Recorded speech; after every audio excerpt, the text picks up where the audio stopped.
Well, I realized also how hard it is to be a guardian. Not, dahil ako po dito, ako yung part na pinipiling maging nanay. Doon sa spectrum, ako yung pinipiling maging nanay. Kasi tita po talaga ako ni Mochi.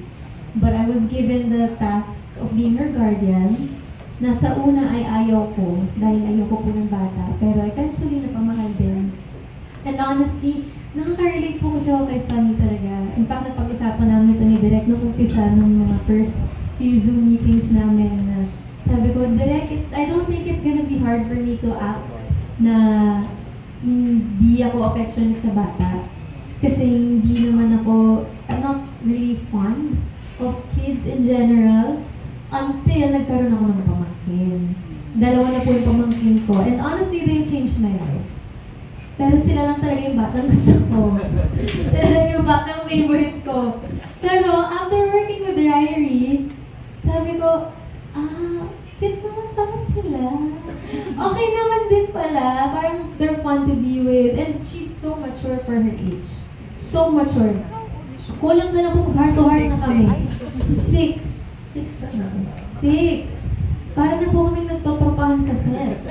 Opo, ang saya niyang kasama. And yun, actually takeaway, sabi ko, it's so hard to be a mother. And while shooting, namiss ko yung mom ko palagi.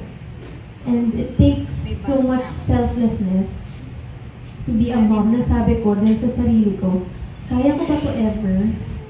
Parang, of course, the Alexa that is me today, wala pa po yan sa isip ko talaga. As in, hindi ko pa po naiisip at all na me as a mother, me with a family, and I don't really think of that right now. It's not something I want.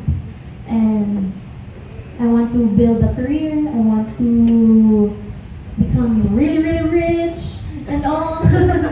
And I know that that could be pretty hard if you are supporting a kid.